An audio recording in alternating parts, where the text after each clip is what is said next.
Magandang araw po, welcome po sa aking channel, Noob9 TV. Patalasasan po, meron po ba kayong mga properties na napapabayaan or non-performing assets? Plan nyo ibenta, pero wala kayong oras sa pagbibenta nito. Kung ito'y pagkakatiwala nyo po sa amin, tawag lang po kayo sa aking numero, usap po tayo. Gawan ko po ng video for free. Yes, libre po, wala po kayong babayaran. Tutulungan pa namin kayong mabenta ang inyong property. Kami na po bahala sa marketing, sa boosting or paid ads. Even sa tripping, hindi na po kayo mapapagod sa pag-entertain ng mga buyers. Kami na po bahala sa lahat. Tawag lang po kayo. Nandito po tayo ngayon sa Cuenca, Batangas kung saan meron po tayong bagong video presentation.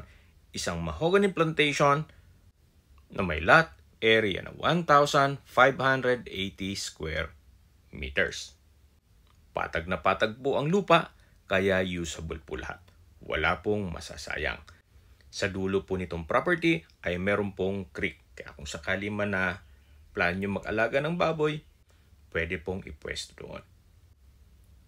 Ito pong mga puno ay mga mahigit kumulang 100.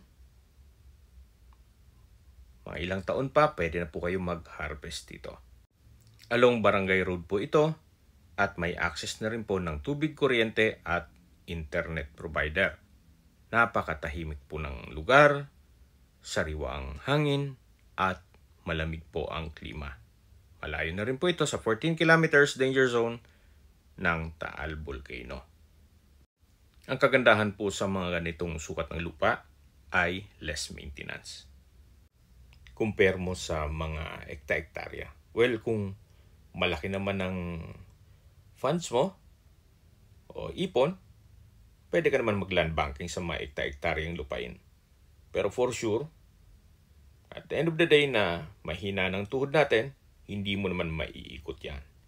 At least sa mga ganitong sukat ng lupa, ay kaya pa pong ikutin yan. Yan naman po yung opinion ko lang naman. Pero kung gusto nyo ng ekta-ektarya ng lupa, meron din po tayo. So, conforme po sa budget. Hanggang dun po sa dulo ang property line. Then sa baba po ay merong creek. Yan po, tunghayin nyo po itong napakagandang lupain na parang mini forest. Ito po yung pababa na ng creek. Hanggang dyan po may mga puno ng mahogany. At dito po naman po sa kabilang side ay may bakod na. So, makakatipid na po kayo. Kaya ang papabakuran nyo po ay dun sa kabilang side. Then, yung sa may Barangay Road. Dito po sa kabilang property ay binebenta rin po yan. Mamaya iikutan po natin. Ang mga sukat ng lupa dyan ay 571 square meters. Bali, 3 po.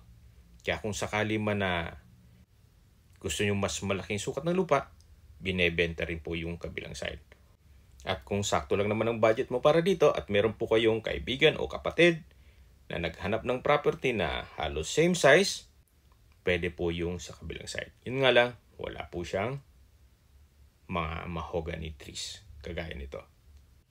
Pero kung kaya na po ng budget, maganda rin pong i-retain na lang to, itong part na to, then sa kabila po kayo maglagay ng bahay bakasyonan o rest house.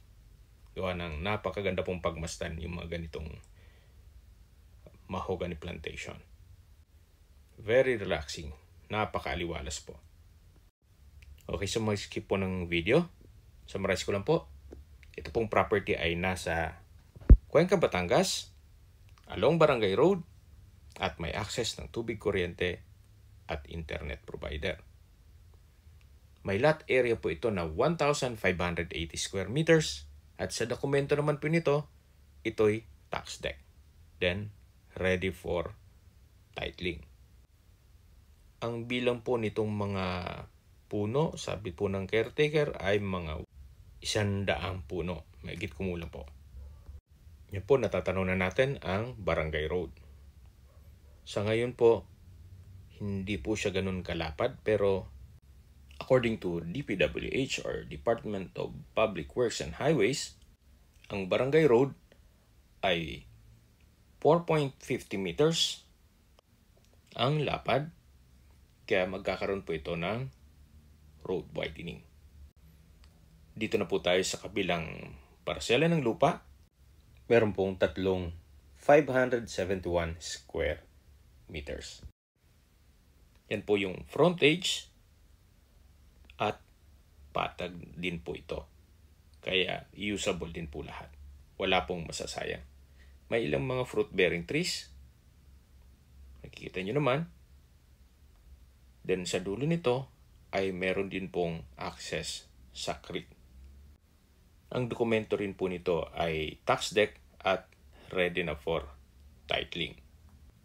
Habang naglilibot po tayo, pag-usapan na natin ang distance, location at travel time.